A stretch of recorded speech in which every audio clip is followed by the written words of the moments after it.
sit down anytime you like. Priest, etiquette, you never sit before you're asked. Sit down then.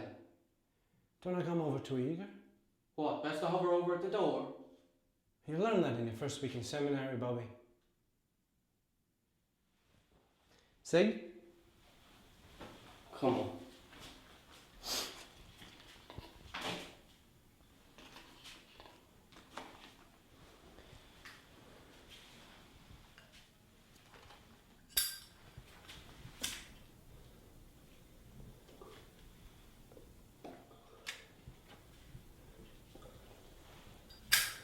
It's a bit of a break from smoking the Bible. Why? Anyone work out which book is the best smoke? We only smoke the Lamentations, providing there's no cigarette. It's a nice warm. Very clean.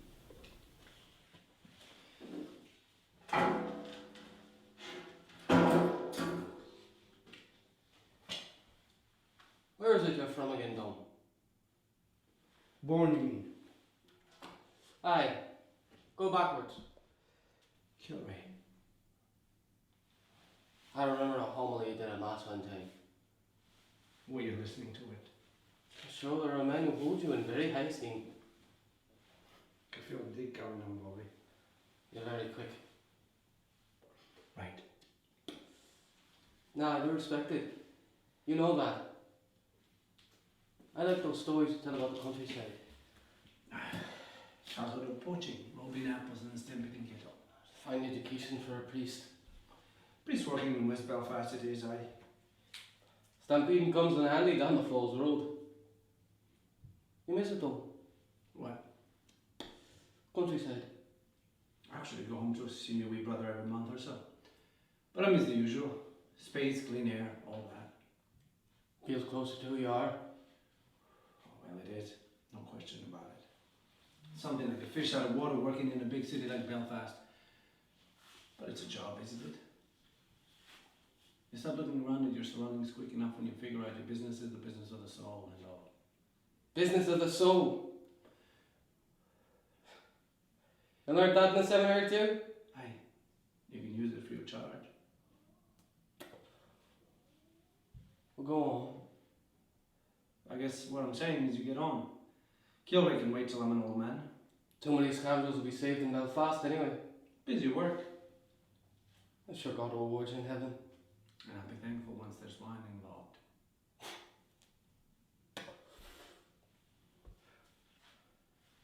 So what should we brother do back home? He's a parish priest. This sneaky wee bastard, you know the sort, Bobby? He still goes poaching. Poaching jobs. And he's younger than me by 8 years, alright? Well, go on. Why is the cleric guy? I work at parish besides Kilray. I hold the place down, I work my arse off. House calls to the elderly, mobile confessions. Oh, the glamorous stuff. Oh, aye. It's alright. Anyways. Position come up at Kilray. Right. And I passed over. For some reason or other. No reason, probably. Taking too much cake off the old ladies? Probably. So again, 5 years later, position comes up. Home at Kilray and my brother Michael, he waltzes right into it. fuck.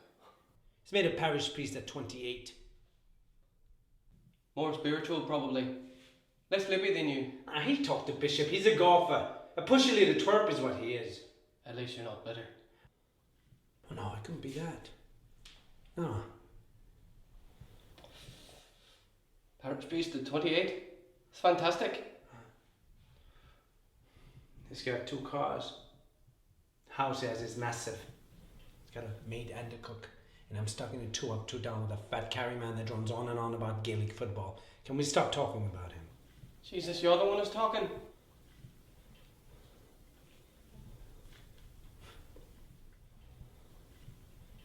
How's your smoking going? Grand. It's a filthy habit. Disgusting. Oh, aye. Awful. Lovely though.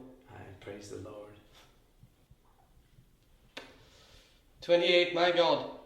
Come on, stop it.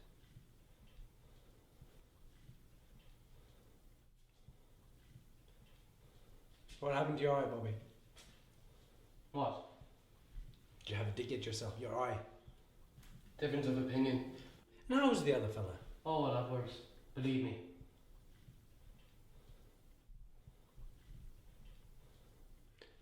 So what did you want to tell me? What, is that the idle banter over with? Priest etiquette would start with a small talk. I'm learning a lot about the priesthood, though. You'd be a fine priest. Oh, aye. And you're a good talker. Man of principle, leader of men. Political terrorist. Church loves a reformed crook. Aye. You know, I always felt that thief next to Jesus got off lightly. Aye, but he recognised his sins, though. Did he, though? Aye, he said as much. When you're hung from a cross, you're going to say anything. Jesus offers him a seat next to his daddy in a place called paradise. You're always going to put your hand up on a piece of that. Even when your hand is nailed to the crossbow. Jesus Christ. That's sacrilegious. Sacrilegious? Aye. No, he was a dirty thief.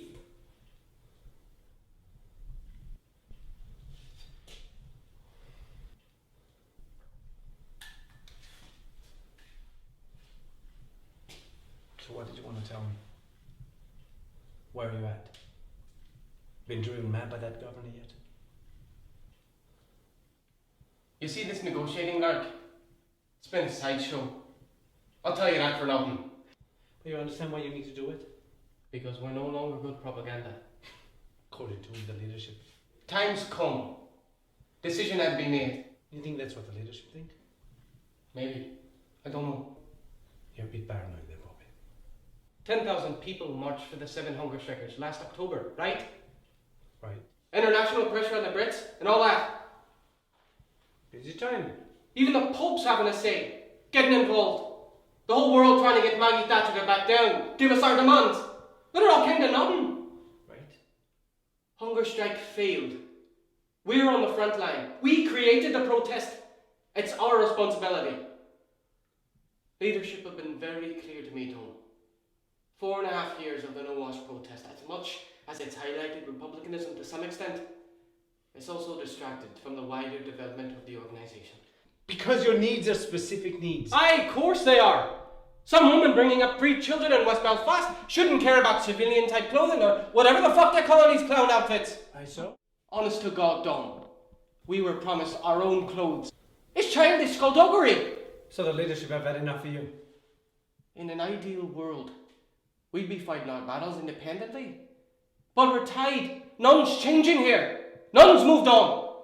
The leadership are stuck with us until there's some realistic chance of moving towards political status. That's the hard truth of it. You see, to get me to negotiate with these lying, reneging monkeys when there's never nothing on the table, it's just pure crap. I'm not going to be marching in this governor's office and get caught up in some mindless, pointless dialogue with that pompous bastard. He's a big fan of yours. Dick is too short, planks, Tom. A moron. Can you believe they made a governor, though? It's a bloody insult to humanity. Mother of Jesus. Where do you get your energy from, Bobby?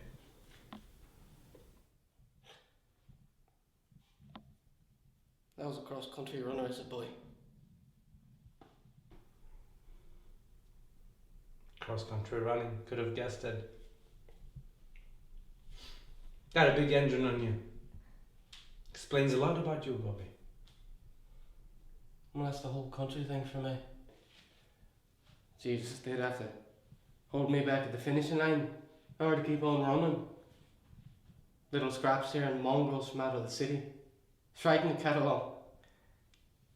It was a funny time. Frightened of cattle. Oh, aye. Terrified of them. Thinking you can get milk and burgers from them monsters. Jesus Christ. Well, next time around I'll be born in the countryside. Guaranteed. Wildlife. Birds. I love all that. Paradise. Aye. And you can learn to relax too. Hey. Maybe. You never know. Never tried it before. We're starting a hunger strike on the 1st of March. That's why you're here. That's what I'm telling you.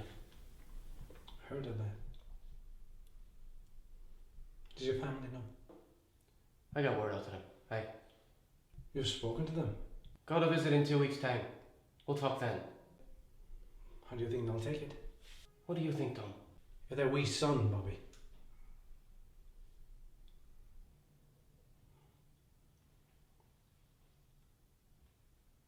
So what makes this different from the last time? Last hunger strike was flawed. It became emotional. 7 men started at the same time. They all got weak, and they couldn't let the weakest one die. Which left us susceptible to being conned by the Brits, and that's exactly what we were. Conned. This time out, the men will start consecutively, 2 weeks apart. Somebody dies, they'll be replaced. There's no shortage of us. 75 men have put their names forward. For Christ's sake! The announcement's being made today. So what makes this different from the last time is that you're set to die, Bobby? May well come to that. You start a hunger strike to protest for what you believe in. You don't start already determined to die, or am I missing something here? It's in their hands. Our message is clear. The same our determination. So you think it'll take a couple of deaths, maybe? 5 or 6? There's 75 of you. Aye, well, won't come to that. Right. Maybe the Brits will buckle down after 20 or so, but why should you care, because you'll already be dead. Have you thought about what you're going to be putting these boys through? I mean, set aside what's happening to these poor men's families. You are going against the British government, who are unshakable, who clearly despise republicanism, and they can live easily with the deaths of what they call terrorists. And the stakes are much higher. I know that! So, even you're not willing to negotiate, you're looking for them to capitulate? Right. Is that it? Right! So failure means many dead men, families torn apart, the whole Republican movement demoralized? Aye, worst case scenario might well mean that. But short term, Come on! the ashes, guaranteed there'll be a new generation of men and women. Even more resilient, more determined. Look who you're talking to, Bobby. There's a war going on. I thought you might understand. You're talking like a foreigner. You're talking to me like I'm a foreigner. You think I don't know Northern Ireland? I live here. Then support us. I supported the last hunger strike on the premise that it was a protest. Not some pre-designed to die and balk a negotiation, other than complete surrender from Thatcher. That's ridiculous. It's destructive. What's been happening here for the last 4 years? The brutality, humiliation, our basic human rights taken from us. All of this has to come to an end. Through talking. So what? We take their offer, put their uniform on, because the last 4 years have meant nothing. We could do that, don't. Or we could behave like the army we proclaim to be, and lay down our lives for our comrades.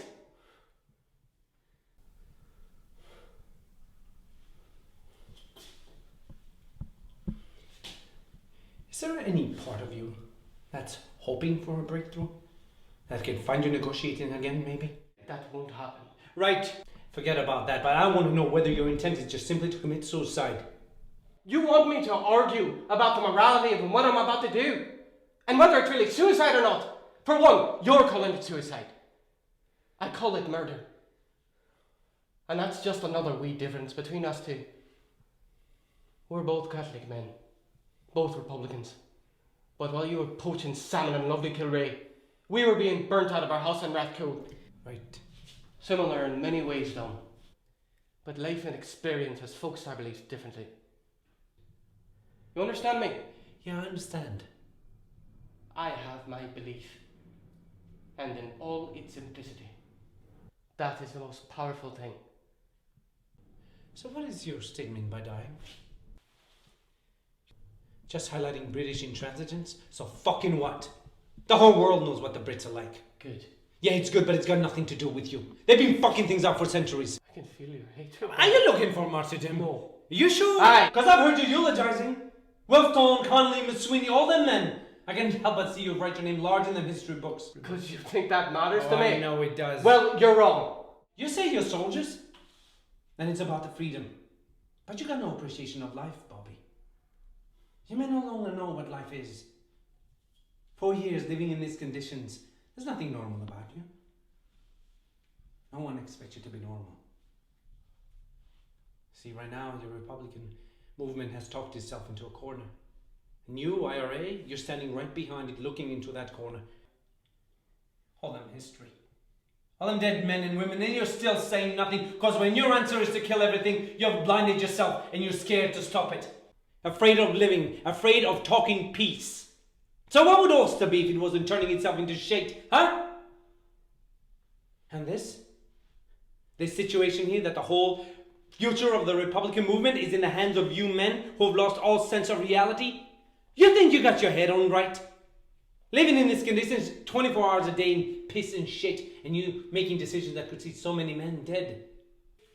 Freedom fighter, build a statue to Bobby Sands. Are you joking me? They're the men and women out there working in the community, and that was you once upon a time. Am I right? All the work you did in Twinbrook? That's why we need you, Bobby, and you know I'm right.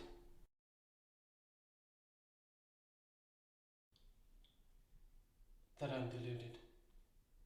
You want me to answer that? Look, they're beating you. You're playing into their hands. The strategy's in place. So stop it. Just say stop.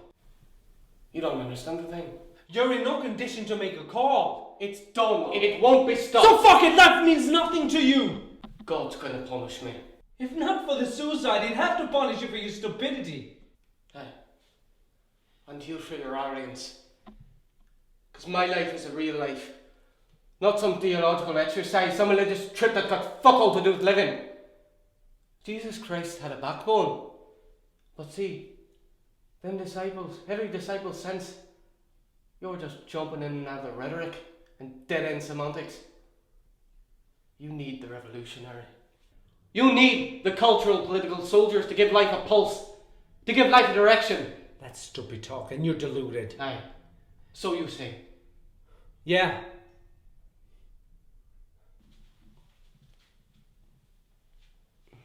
What's your wee son going to say? Fuck off. Doesn't that interest you? You going to attack me with sentiment? Typical priest. What's your heart saying, Bobby? I thought you had me all figured out. What's it saying? Tell me! My life means everything to me. Freedom means everything. I know you don't mean to mock me though, so I'll just let all that pass. This is one of these times when we've come to a pause. It's a time to keep your beliefs pure.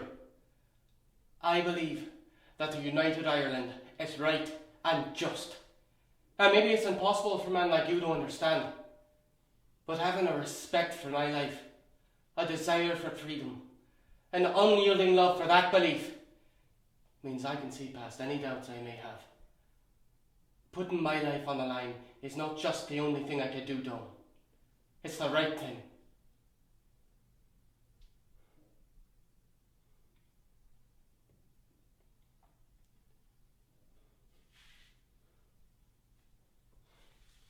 Well, this is what you called me here for.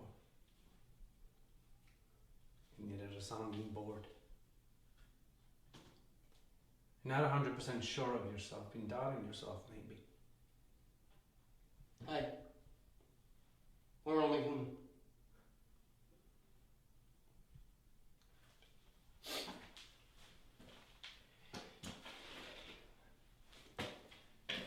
I made it clear for you there. Man, I'm gagging stone. Business of the soul.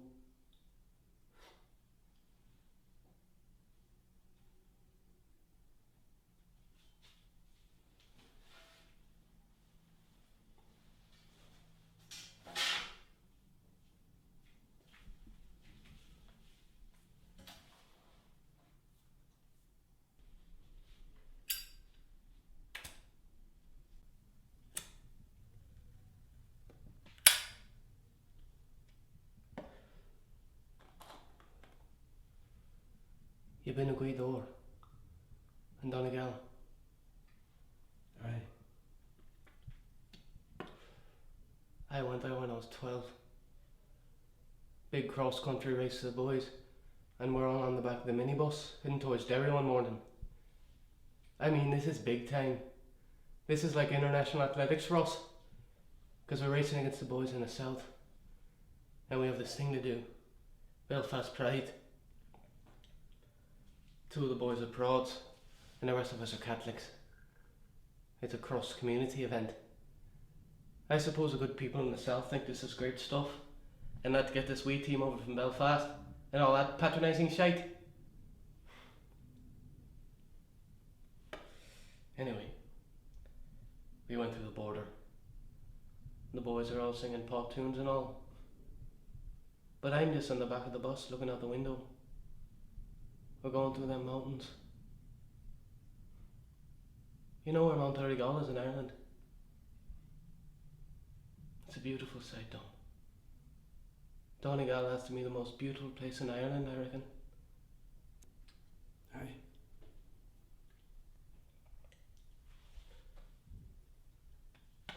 Anyway, we arrive at Guido. What a place. And it's hopping with about 200 boys in there, getting into their gear and limbering up. The whole event's run by Christian brothers in there, clipping young fellas around the back of the ears, basically trying to retain some order. And our team goes off for a wee jog, stretch out the legs. And we're surrounded by fields of barley. And I dip down onto a wee valley where there's a stream and woods running through it. Woods and a stream are out of bounds, so naturally us Belfast boys have to go check them out. Woods and a stream though, sure that's like the Amazon to us. And we come across these young fellas from Cork. There's some banter about our accents. They could barely talk. We couldn't understand a word they were saying. You get the idea that they're lording it over us a bit. You know, looking down on us. I'm sensing it anyway. So we're running along. And we come up with this idea to go down on the stream and check it out for fish. So we're down by the river, downstream. There's a half a foot of water in there. Little silverfish, but none substantial. Till one of their boys calls us further down. Lying in the water is a wee foal. He's 4, 5 days old. He's all skin and bone, a grey colour, and he's got flecks of blood on his coat, 'cause he's cut himself up really badly on the sharp rocks.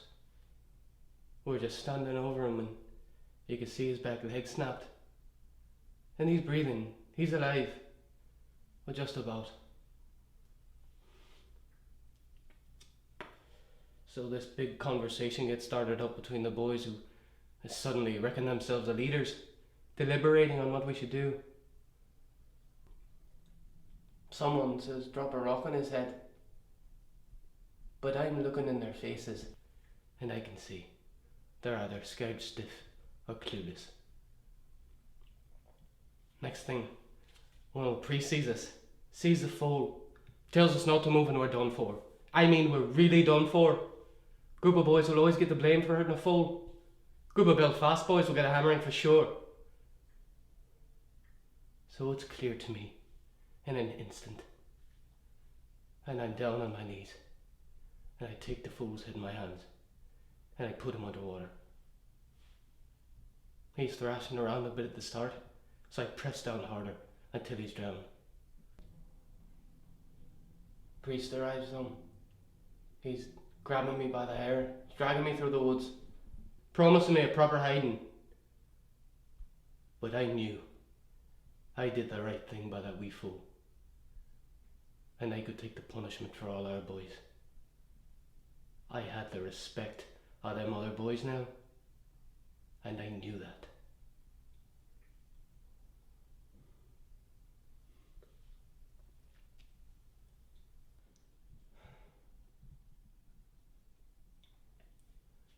I'm clear of the reasons though, and I'm clear of all the repercussions. But I will act, and I will not stand by and do nothing.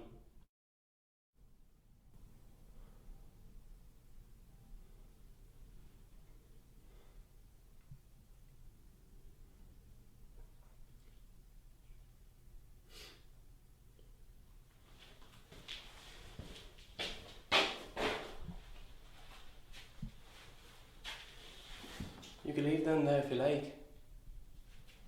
You don't want me rolling up the letter of St. John, do you?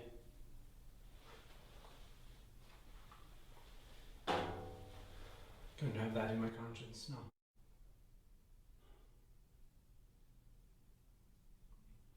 Don't think I'll be seeing you again, Bobby.